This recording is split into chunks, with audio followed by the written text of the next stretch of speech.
하나님의 말씀 스가랴 3장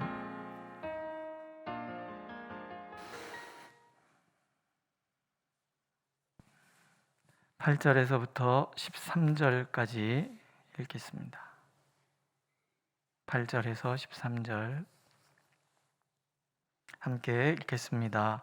나 여호와가 말하노라. 그러므로 내가 일어나 벌할 날까지 너희는 나를 기다리라. 내가 뜻을 정하고 나의 분노와 모든 진노를 쏟으려고 여러 나라를 소집하며 왕국들을 모으리라. 온 땅이 나의 질투의 불에 소멸되리라. 그때 내가 여러 백성의 입술을 깨끗하게 하여 그들이 다 여호와 이름을 부르며 한 가지로 나를 섬기게 하리니, 내게 구하는 백성들 곧 내가 흩은 자의 딸이 구스강 건너편에서부터 예물을 가지고 와서 내게 바칠지라. 그날에 내가 내게 범죄한 모든 행위로 말미암아 수치를 당하지 아니할 것은, 그때 내가 내 가운데서 교만하여 자랑하는 자들을 제거하여 내가 나의 성산에서 다시는 교만하게 하지 않게 할 것임이라. 내가 곤고하고 가난한 백성을 내 가운데 남겨두리니 그들이 여호와 이름을 의탁하여 보호를 받을지라. 이스라엘의 남은 자는 악을 행하지 아니하며 거짓을 말하지 아니하며 입에 거짓된 혀가 없으며 먹고 누울지라도 그들을 두렵게 할 자가 없으리라. 아멘. 우리 아이가 군에 있을 때 군종을 했습니다.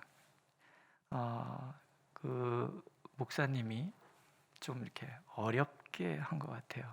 굉장히 어렵고 얘가 스트레스를 많이 받아서 결국은 이제 걔가 미주 신경성 실신 증상이라는 것 때문에 애가 쓰러지고 뭐 이런 일이 있었어요. 그래서 결국 그것 때문에 이제 의과사 제대로 했는데, 제가 이렇게 갔더니 거기 이제 신부님이 있어요.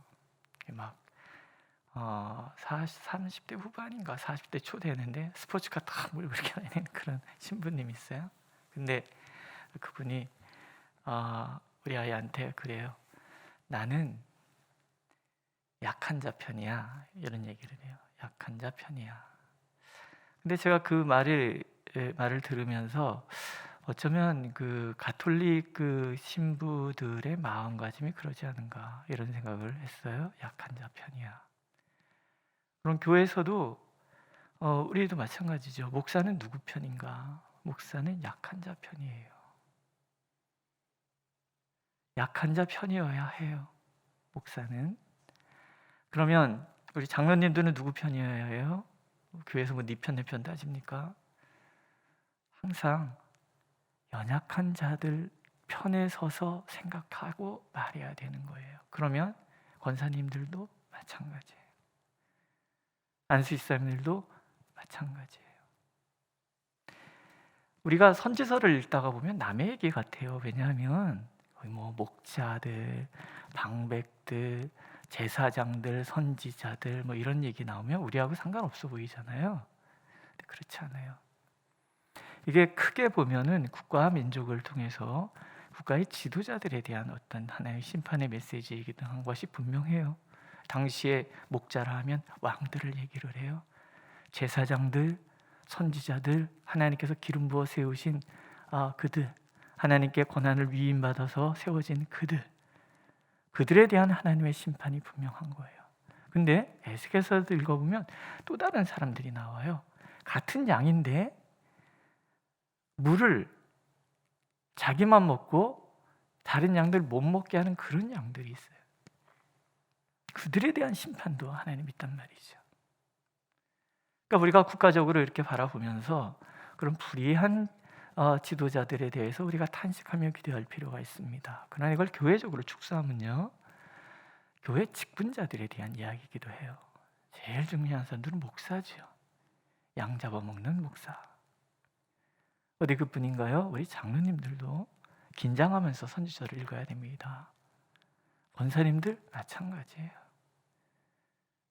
교회 직분자들은요, 내가 하는 모든 말 한마디 한마디가 연약한 성도들에게 어떻게 비춰질 것인가에 대해서 깊이 생각하고 말해야 되고요, 나의 행동 하나하나가 연약한 어린 성도들에게 어찌 비칠까에 대해서 잘 생각하고 행동해야 된다는 거예요.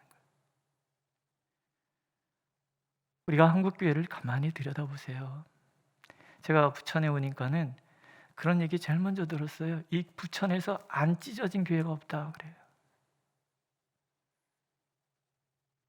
굉장히 마음 아픈 일이에요. 부천에서 매스컴탄 목사님들도 있잖아요. 그들에 대한 하나님의 눈이 어떠실 것 같아요?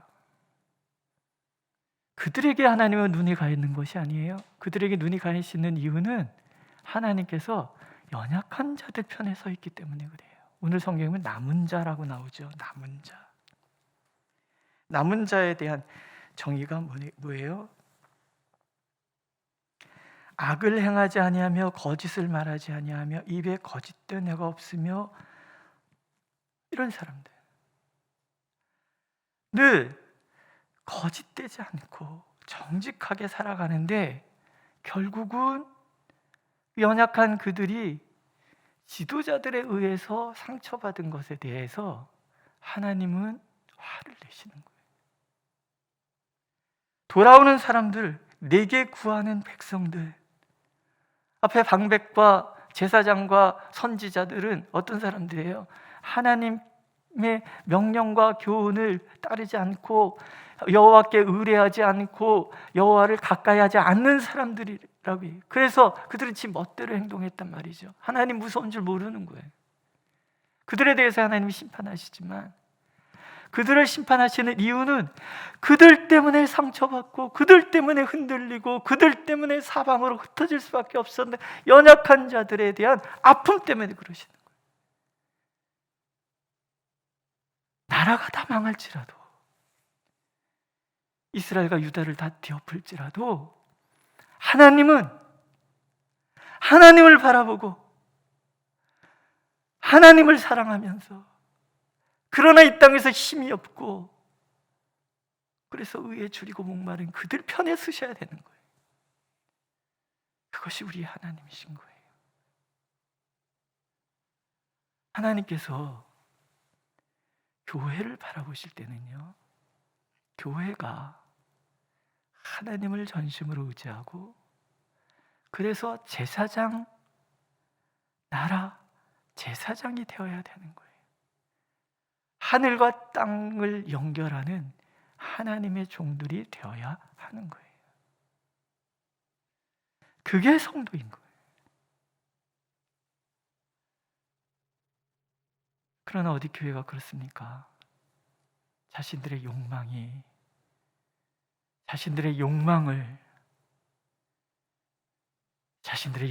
위해서 그렇게 행동하는 목사들, 저를 비롯해서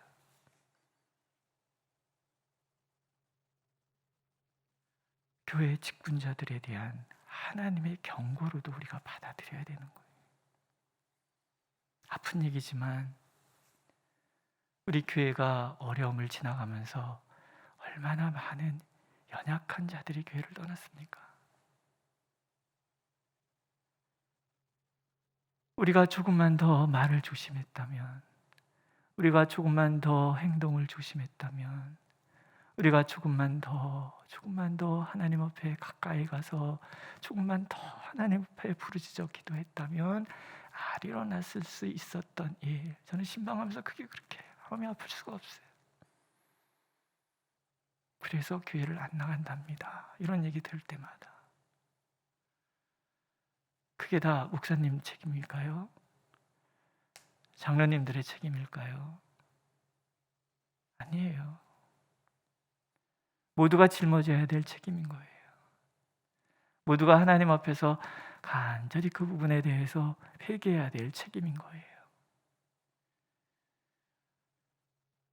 그 아픔들을 오늘도 하나님은 살피시고 그러는 거예요.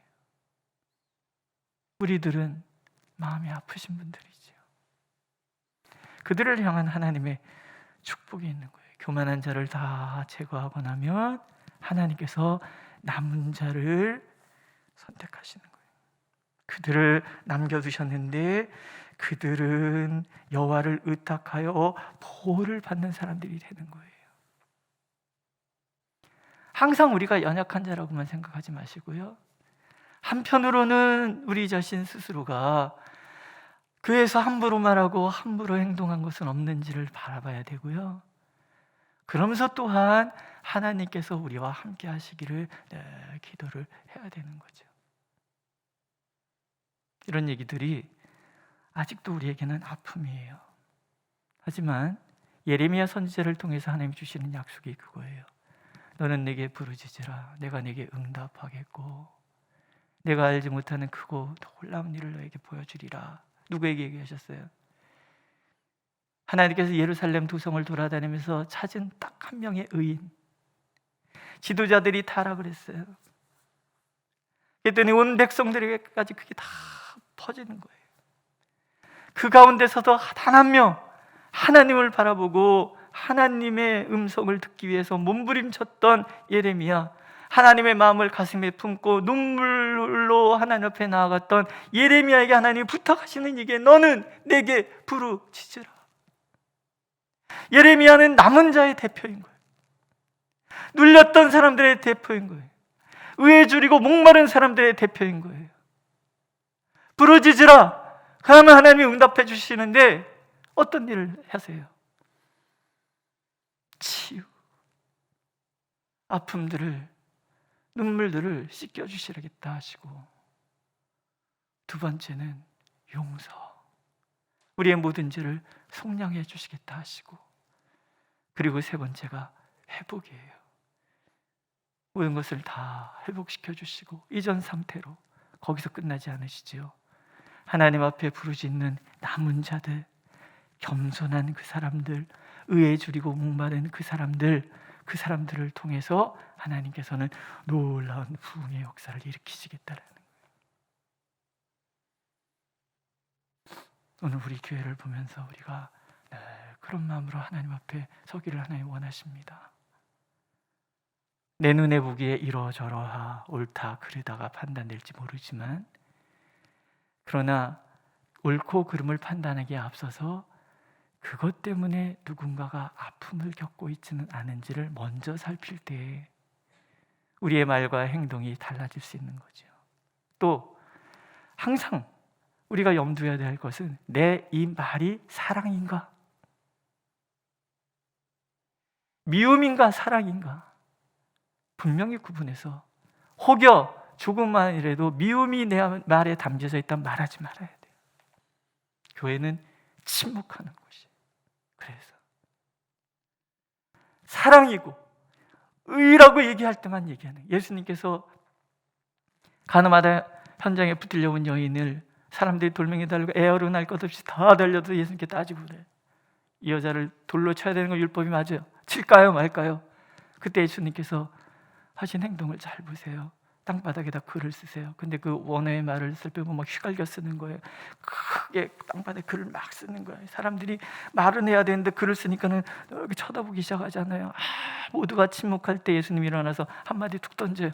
너희 중에 죄 없는 자가 돌을 던져라. 그리고 또 아무 소리 안 하고 또 글을 쓰세요. 너희 중에 죄 없는 자가 돌을 던져라. 제사장으로부터 시작해서 율법학자로부터 시작해 어린아이까지 그 중에 누가 죄 없는 사람이 있냔 말이죠. 다 가요. 예수님이 마지막에 하시죠. 다 어디 갔느냐? 다 갔습니다. 나도 너를 정죄하지 않는다. 가서 다시는 죄를 짓지 말라. 그게 교회라는 거죠. 우리가 예수님의 제자라면 그리해야 된다라는 거죠. 항상 우리는 남은 자 그 위치에 서야 되는 거예요. 늘 하나님께 겸손해서 하나님의 말씀이 무엇인지를 귀 기울이고 하나님께 나의 문제를 아뢰고, 굉장히 중요한 거예요. 하나님께 의뢰하는 거 굉장히 중요한 거예요. 내가 앞서는 것이 아니라 하나님께 의뢰하고, 그리고 하나님께 가까이 나가서 뭐래요? 부르짖는 거죠. 하나님이 역사하시기를. 예수님이 원하시는 교회, 예수님이 으뜸이 되는 교회, 우리가 그 마음가짐부터 다지지 않는다면 영 물 건너가는 거죠. 오늘도 하나님 우리가 서로 사랑하기를 원하십니다. 남은 자, 하나님의 명령과 교훈을 사모하고 하나님께 우리의 문제를 의뢰하며 그렇게 하나님께 늘 가까이 나가는 사람들, 하나님은 그들의 기도를 들으시고 그들을 통하여 놀라우신 큰 일을 보여주실 것입니다. 그 사람이 바로 오늘 나이기를 하나님은 간절히 원하고 계십니다. 기도하겠습니다.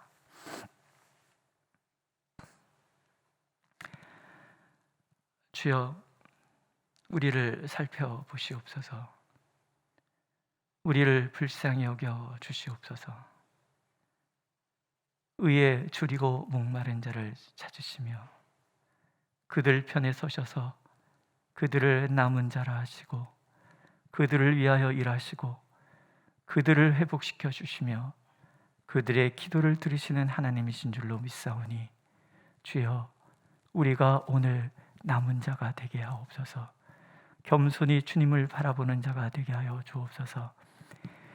이 민족을 바라볼 때 그렇게 의에 줄이고 목마른 자가 이 땅에 가득할 수 있도록 기도하는 우리 되게 하시고, 이 교회를 바라보면서 내가 그 사람이 되도록 다짐하고 결단하는 우리가 되도록 인도하여 주옵소서. 오늘도 이 주님의 몸된 이 교회를 위하여 우리가 간구하오니 주님 친히 역사하여 주시되 우리들의 모든 말과 생각들은 미진도 없이 다 사라지고 주님의 말씀과 주님의 생각만이 가득한 교회 되도록 우리를 인도하여 주옵소서.